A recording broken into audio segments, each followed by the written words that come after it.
विषय न्यूज 24/7 का हर दर्शक को सदार प्रणाम जोहार सलाम।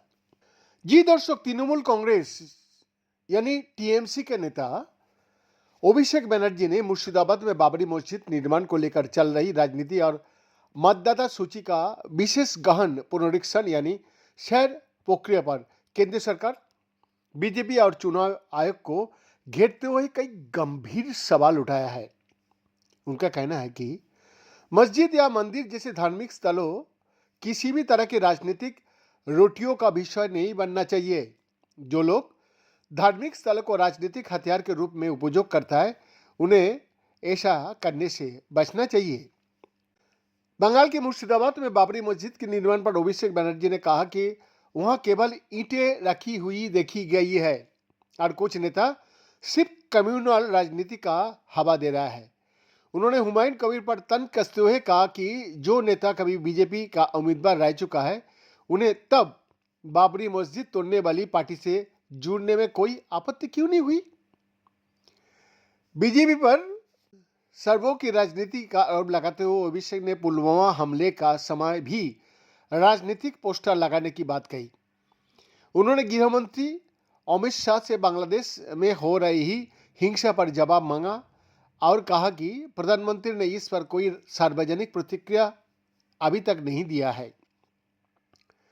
शहर प्रक्रिया को लेकर उन्होंने दावा किया है कि बीएलओ पर भारी दबाव पड़ रहा है, जिससे 58 मौतें हुई है और 29 बीएलओ ने आत्महत्या कर ली।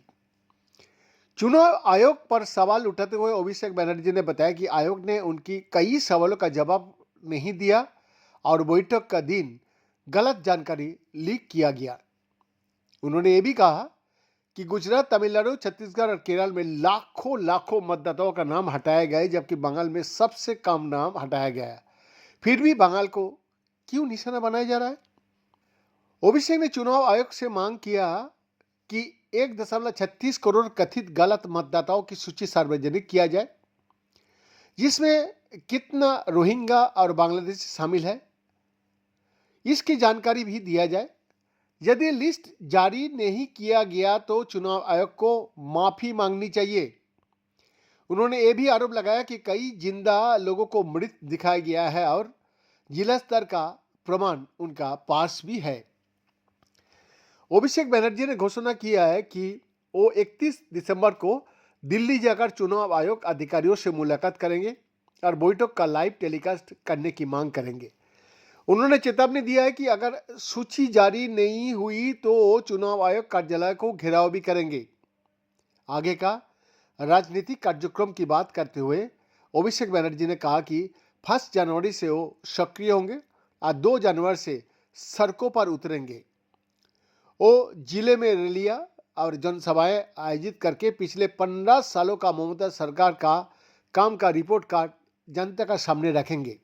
उनका ये आंदोलन बंगाल का अपमान और राज्यों पर हो रहे हमले का खिलाफ भी होगा। बीएन का एक्सक्लूसिव रिपोर्ट 20 24 रांची।